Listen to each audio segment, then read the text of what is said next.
ಹುದ್ದೆಗೆ ಕೈ ಮುಖಂಡ ಧಮ್ಕಿ ಪ್ರಕರಣ, ಡ್ಯಾಮೇಜ್ ಕಂಟ್ರೋಲ್ಗೆ ಮುಂದಾದ ರಾಜೀವ್ ಗೌಡ. ಹಳ್ಳಿ ಭಾಷೆಯಲ್ಲಿ ಏನೋ ಮಾತನಾಡಿದ್ದೀನಿ, ಮಾಡಬಾರದ ಕೆಲಸ ಏನೂ ಮಾಡಿಲ್ಲ, ಷಡ್ಯಂತರ ಮಾಡಿ ನನ್ನ ಮೇಲೆ ಇಲ್ಲಸಲ್ಲದ ಅಪಪ್ರಚಾರ ಮಾಡಿದ್ದಾರೆ. ಸತ್ಯಕ್ಕೋಸ್ಕರ, ಪಕ್ಷಕ್ಕಾಗಿ, ಜನರಿಗಾಗಿ ಕೆಲಸ ಮಾಡುತ್ತಿದ್ದೀನಿ. ಕಾಂಗ್ರೆಸ್ ಪಕ್ಷದ ಬ್ಯಾನರ್ ಕೀಳ್ತಾ ಇದ್ದಾರೆ ಎಂದು ನೋವಾಯ್ತು.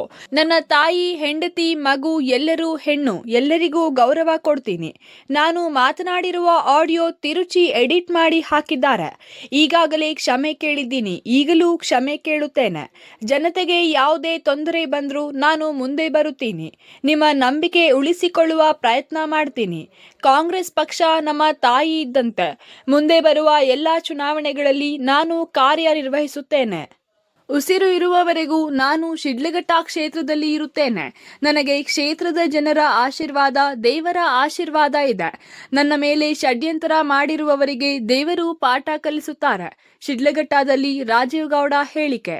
ಕಾರಣಾಂತರಗಳಿಂದ, ರಾಜಕೀಯ ದುರುದ್ದೇಶದಿಂದ ಏನೋ ಒಂದು ಷಡ್ಯಂತ್ರ ಹೂಡಿ ಜೈಲಿಗೆ ಕಳಿಸಿದ್ರು. ಜೈಲಿಗೆ ಕಳಿಸಂತ ಸಂದರ್ಭದಲ್ಲಿ ಇನ್ನೇನು ಮುಗೀತು, ರಾಜೀವ್ ಗೌಡ್ರ ಜೊತೆಲಿ ಯಾರು ಬೈಕ್ಗೆ ಈಚೆ ಬರಲ್ಲ ಇನ್ನ ಅನ್ನೋ ತರ ತಿಳ್ಕೊಂಡಿದ್ರು. ರಾಜೀವ್ ಗೌಡ್ರ ಜೊತೆಲಿ ಯಾರು ಕೂಡ ಮನಸ್ಪೂರ್ವಕವಾಗಿ ಇಲ್ವೇನೋ ಅನ್ನೋ ತರ ತಿಳ್ಕೊಂಡಿದ್ರು.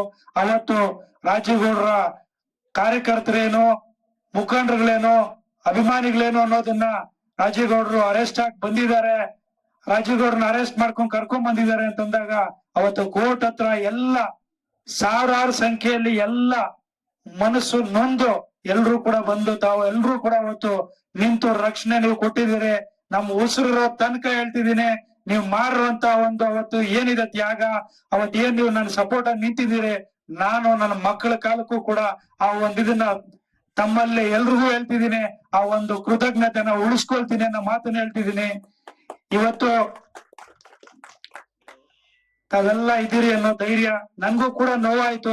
ಆಗ್ಲೇ ಹೇಳ್ತಿದ್ರು ನನ್ ಮಕ್ಕಳು, ಚಿಕ್ಕ ಮಕ್ಕಳು, ಅವರು ಹೇಳ್ತಿದ್ರು.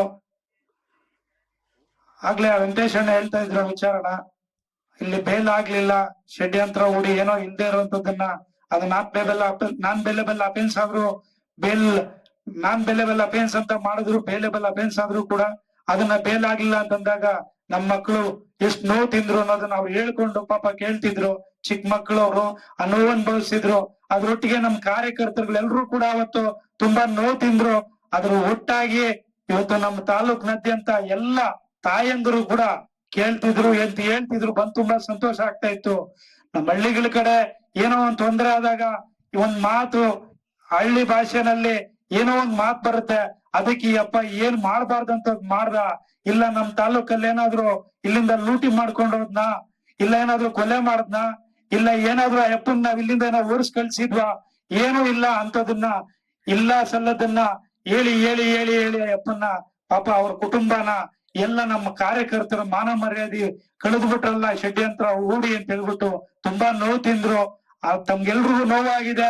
ಆ ನೋವು ಬರ್ಸೋಂತ ಶಕ್ತಿ ಆ ಭಗವಂತ ಕೊಡ್ಲಿ. ನನಗ್ ನೋವಾಗಿರೋದು ಏನಕ್ಕೆ ಅಂದ್ರೆ ನಮ್ಮ ಕಾರ್ಯಕರ್ತರುಗಳಿಗೆ ಯಾವುದೇ ಒಂದು ತಪ್ಪು ಮಾಡದೆ, ಕಾರ್ಯಕರ್ತರುಗಳು, ಮುಖಂಡರುಗಳಿಗೆ ಎಲ್ರಿಗೂ ಒಂದು ನೋವಾಯ್ತಲ್ಲ ಅನ್ನೋ ಒಂದು ನೋವು ನನ್ಗೆ ಆಗ್ತಾ ಇದೆ. ಇರ್ಲಿ, ನನಗೆ ಜೈಲಿಗೆ ಕಳಿಸ್ಲಿ, ನಮ್ಮ ಕಾರ್ಯಕರ್ತರಿಗೋಸ್ಕರ, ನನ್ನ ಸತ್ಯಕ್ಕೋಸ್ಕರ ಏನೇ ಆಗ್ಲಿ, ನಮ್ಮ ಕಾರ್ಯಕರ್ತರುಗಳು ತೊಂದರೆ ಆಗ್ತಾ ಇದೆ, ನಮ್ಮ ಪಕ್ಷಕ್ಕೆ ತೊಂದರೆ ಆಗ್ತಾ ಇದೆ. ಇವತ್ತು ನಾನು ಮಾತಾಡಿದ ಉದ್ದೇಶ ಏನು ಅಂತಂದ್ರೆ, ಈಗಾಗ್ಲೇ ಎಲ್ಲ ನಮ್ಮ ಮುಖಂಡರುಗಳು ತಿಳಿಸಿದ್ರು. ಈಗ ವಿಮುನಪ್ಪಣ್ಣವ್ರನ್ನ ಈ ಪಕ್ಷದಲ್ಲಿ ಸುಮಾರು 9 ಬಾರಿ ಚುನಾವಣೆ ಸ್ಪರ್ಧಿಸೋಕೆ ಅವಕಾಶ ಮಾಡಿಕೊಟ್ರಿ. ಅದರಲ್ಲಿ 6 ಬಾರಿ ಅವ್ರು ಗೆದ್ದು 3 ಬಾರಿ ಮಿನಿಸ್ಟರ್ ಆಗೋದಕ್ಕೂ ಇರುವಂತ ಕಾಂಗ್ರೆಸ್ ಮುಖಂಡರುಗಳು, ಕಾರ್ಯಕರ್ತರು ತನ್ನ ಪ್ರಾಣನ ಒತ್ತೆ ಇಟ್ಟು ಇವತ್ತು ಕಾಂಗ್ರೆಸ್ ಪಕ್ಷನ ಕಾಪಾಡ್ಕೊಂಡ್ ಬಂದಿದ್ದೀರಿ. ನೀವು ಅದನ್ನ ಮುನ್ನಡೆಸ್ಕೊಂಡು ಹೋಗೋದಕ್ಕೆ 2023 ಚುನಾವಣೆ ಬಂದಾಗ ಅವ್ರನ್ನ ಕರ್ಕೊಂಬಂದ್ ಅವ್ರ ನೇತೃತ್ವದಲ್ಲೇ ರಾಜೀವ್ ಗೌಡ್ರು, ನಿಮ್ಮ ನಾಯಕರಿನ್ ಮುಂದೆ ನನಗೆ ಅನಾರೋಗ್ಯದ ಕಾರಣ ನನ್ ಮಗ ಬರಲ್ಲ ಅಂತಿದ್ದಾರೆ, ರಾಜೀವ್ ಗೌಡ್ರೆ ನಿಮ್ ಮನೆ ಮಗ ಅಂತ ಹೇಳ್ಬಿಟ್ಟು ಅವ್ರು ತಂದು ಅವ್ರ ಕೈ ಹಿಡಿದು ಎಲ್ರು ಒಗ್ಗಟ್ಟಾಗಿ ನಿಮ್ ಜೊತೆಲಿ ಇಟ್ರು. ಅಲ್ಲಿಂದ ಪಕ್ಷ ಮುನ್ನಡೆಸ್ಕೊಂಡು ಹೋಗ್ಬೇಕಾಗಿರೋ ಜವಾಬ್ದಾರಿ ನಂದು. ಹಂಗಾಗಿ ನನ್ ಪಕ್ಷಕ್ಕೆ ಏನಾದ್ರು ತೊಂದರೆ ಆಯ್ತು, ನೀವು 40 ವರ್ಷಗಳ ಕಾಲ ಇಲ್ಲಿ ಕಾಪಾಡ್ಕೊಂಡ್ ಬಂದಿರೋಂಥದ್ದು ನಾನು ಕಾಪಾಡ್ಕೊಂಡು ಹೋಗ್ಬೇಕಾಗಿರೋದು ನನ್ನ ಕರ್ತವ್ಯ. ಕಾಂಗ್ರೆಸ್ ಪಕ್ಷದ ಬಾವುಟನ ಇವತ್ತು ಕೀಳ್ತಾ ಇದ್ದಾರೆ ಅಂತಂದಾಗ ನನಗೆ ನೋವಾಯ್ತು. ಕಾಂಗ್ರೆಸ್ ಪಕ್ಷದ ಬ್ಯಾನರ್ ಕೀಳ್ತಾ ಇದಾರೆ ಅಂತಂದಾಗ ಒಬ್ಬ ಜವಾಬ್ದಾರಿ ನನಗೆ ಕೊಟ್ಟು ನಾಯಕ ಅಂತ ಹೇಳ್ಬಿಟ್ಟು ನೀವೆಲ್ಲ ಮುಂದೆ ಇಟ್ಟಿದ್ದೀರಿ. ಅಲ್ಲಿ ನಮ್ ಪಕ್ಷದ ಬಾವುಟ ಕೀಳ್ತಿದ್ದಾರೆ ಅಂತಂದಾಗ ನೋಡ್ ನನ್ನ ಕೈ ತಡ್ಕೊಳಕ್ ಆಗ್ದೆ. ಯಾಕಂದ್ರೆ ನಾವು ಕಾಂಗ್ರೆಸ್ ಪಕ್ಷದ ಬಾವುಟ ಕೀಳ್ತಿದ್ದಾರೆ ಅಂದಾಗ ಒಂದು ನಮ್ಮ ಕಾರ್ಯಕರ್ತರನ್ನ ರಕ್ಷಣೆ ಮಾಡ್ಕೊಳ್ಳೋ ಒಂದು ಶಕ್ತಿ ನಮ್ಮಲ್ಲಿ ಇಲ್ಲ ಅಂತಂದಾಗ ಮತ್ತೆ ಮುಂದೆ ಕಾಂಗ್ರೆಸ್ ಪಕ್ಷದ ಬಾವುಟ ಕಟ್ಟಕ್ಕೆ ಇಲ್ಲಿ ಯಾರು ಕೂಡ ಮುಂದೆ ಬರಲ್ಲ. ಏನೇ ಆಗ್ಲಿ ನಮ್ಮ ಪಕ್ಷನ ಕಾಪಾಡ್ಕೊಬೇಕು, ನಮ್ಮ ಕಾರ್ಯಕರ್ತರನ್ನ ಕಾಪಾಡ್ಕೊಬೇಕು ಅನ್ನೋ ಒಂದು ಉದ್ದೇಶದಿಂದ ನಾನೊಂದು ಮಾತಾಡಿರ್ಬೋದು. ಆ ಮಾತು ಕೂಡ ಹೇಳ್ತಿದ್ದೀನಿ. ಯಾವುದೇ ಕಾರಣಕ್ಕೂ ನನಗೆ ತಾಯಿ ಅಂದ್ರು ಅಂತಂದ್ರೆ ನನ್ನ ತಾಯಿನೂ ಹೆಣ್ಣು, ನನ್ನ ಹೆಂಡತಿನೂ ಹೆಣ್ಣು, ನನ್ನ ಮಗಳು ಕೂಡ ಹೆಣ್ಣು. ನನ್ನ ಮಗಳಿಗೆ ಏನ್ ಗೌರವ ಕೊಡ್ತೀನಿ, ಯಾವ್ದೇ ಒಂದು ಹೆಣ್ಣಿರ್ಲಿ ಅವ್ರು ನನ್ನ ಅಕ್ಕ ತಂಗಿರ ಸಮಾನ ನೋಡಿದೀನಿ, ಮುಂದೆನೂ ಕೂಡ ನೋಡ್ತೀನಿ ಅನ್ನೋ ಮಾತನ್ನು ಹೇಳ್ತಿದ್ದೀನಿ. ಅದೇ ಸಂದರ್ಭದಲ್ಲಿ ಅವ್ರಿಗೇನಾದ್ರು ನೋವಾಗಿದ್ರೆ ಕ್ಷಮೆ ಇರ್ಲಿ ಅನ್ನೋ ಮಾತನ್ನು ಕೇಳಿದೀನಿ. ಈಗಲೂ ಕ್ಷಮೆ ಕೇಳ್ತಿದ್ದೀನಿ. ನನಗೆ ಅದ್ರಲ್ಲಿ ಏನಾಗಿದೆ, ಕೆಲವು ನಾನು ಮಾತಾಡಿದ್ದು ಮಾತುಗಳನ್ನ ಕೂಡ ಕೆಲವು ತಿರುಚಿ ವಿಡಿಯೋನ ಕಟ್ ಮಾಡಿ ಕೂಡ ಹಾಕಿದ್ದಾರೆ. ಆದ್ರೂ ಕೂಡ ಏನೇ ಇರ್ಲಿ ಒಂದ್ ಹೆಣ್ಣಿಗೆ ನೋವಾಗಬಾರ್ದು ಅನ್ನೋ ಮಾತನ್ನ ನಾನು ಅವತ್ತು ಕೇಳಿದ್ದೀನಿ. ಆದ್ರೂ ಕೂಡ ನಮ್ ಕಾರ್ಯಕರ್ತರುಗಳು, ನಮ್ ಮುಖಂಡರುಗಳು ಪಾಪ ಎಲ್ಲ ಅವರ ನೋವಿನಿಂದ ಹೇಳ್ಕೊಳ್ತಿದ್ರೆ ನನಗೆ ಉಸಿರು ಹೋದಂಗ ಆಗ್ತಾ ಇದೆ. ಆದ್ರೂ ಕೂಡ ನನ್ನಿಂದ ನಿಮ್ಗೆಲ್ಲ ಏನಾದ್ರು ನೋವಾಗಿದ್ರೆ ಮೊದಲನೇದಾಗಿ ನಮ್ಗೆಲ್ಲ ಕಾರ್ಯಕರ್ತರು ಮುಖಂಡರುಗಳಿಗೆ ನನಗೆ ಕ್ಷಮೆ ಕೇಳೋದಕ್ಕೆ ಇಷ್ಟಪಡ್ತೀನಿ. ಏನೇ ಆಗ್ಲಿ ನಮ್ಮ ಉಸಿರು ತನಕ ನಾನ್ ಮಾತು ಕೊಟ್ಟಿದ್ದೀನಿ.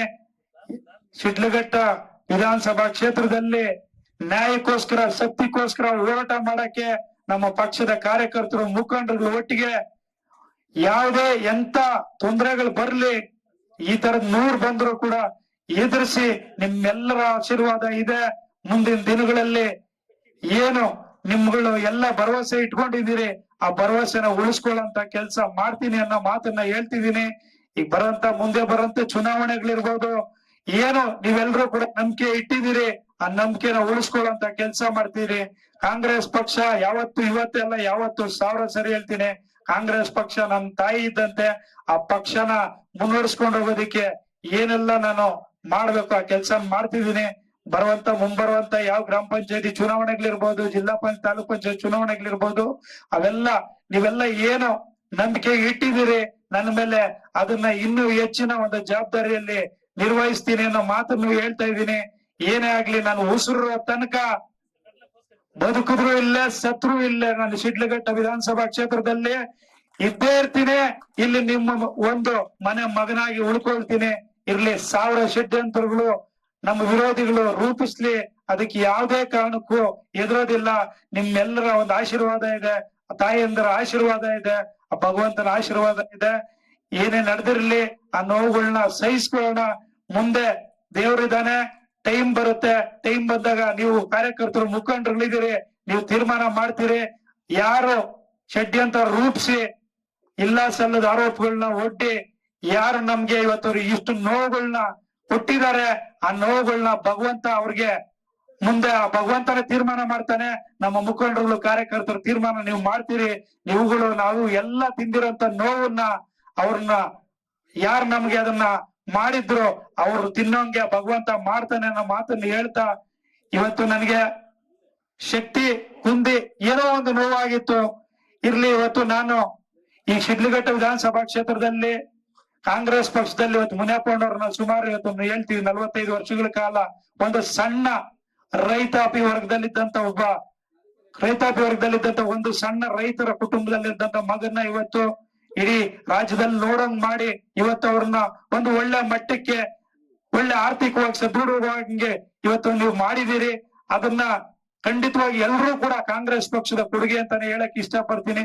ಅದೇ ರೀತಿಯಾಗಿ ನಾನು ಯಾವುದೇ ಇಲ್ಲಿ ಕಾಂಗ್ರೆಸ್ ಪಕ್ಷದಿಂದ ಇರ್ಲಿ, ಸರ್ಕಾರದಿಂದ ಇರ್ಲಿ 10 ರೂಪಾಯಿ ಕೂಡ ನಾನು ಏನು ತಂದು ಇಲ್ಲಿ ಯಾವ್ದು ಕೂಡ ಅನುದಾನ ತಂದು ಯಾವ್ದು ಕಮಿಷನ್ ತಗೊಂಡು ದುಡ್ಡು ಮಾಡ್ಲಿಲ್ಲ. ಇಲ್ಲ ಯಾವ್ದು ಅದನ್ನ ನಾನು ಆ ಕಮಿಷನ್ ದುಡ್ಡಲ್ಲಿ ಹಗರಣ ಮಾಡಿ ಜೈಲ್ಗೆ ಹೋಗ್ಲಿಲ್ಲ. ಇವತ್ತು ಯಾವ್ದೋ ಒಂದು ಕೊಲೆ ಮಾಡಿ ಜೈಲ್ಗೆ ಹೋಗ್ಲಿಲ್ಲ. ನಮ್ಮ ಕಾರ್ಯಕರ್ತರಿಗೋಸ್ಕರ, ನಮ್ಮ ಪಕ್ಷಕ್ಕೋಸ್ಕರ, ಪಕ್ಷದ ಬಾವುಟ ಕಿತ್ತಿದ್ದಾರೆ ಅನ್ನೋ ಒಂದು ನೋವುಗೋಸ್ಕರ, ಇವತ್ತು ಪಕ್ಷನ ಕಾಪಾಡ್ಕೊಳ್ಳೋದಕ್ಕೋಸ್ಕರ ನಾನು ಇವತ್ತು ಜೈಲ್ಗೆ ಹೋಗಿ ಬಂದಿದ್ದೀನಿ. ಕಳಿಸಿದ್ದಾರೆ ಷಡ್ಯಂತ್ರ ಹೂಡಿ. ಅದಾಗಿ ಏನೇ ಒಂದು ನೋವಿದ್ರು ಕೂಡ ಒಂದು ಸಮಾಧಾನ ಕೂಡ ಇದೆ. Jangalahalli Ashwath, power news 1, Chikkaballapur.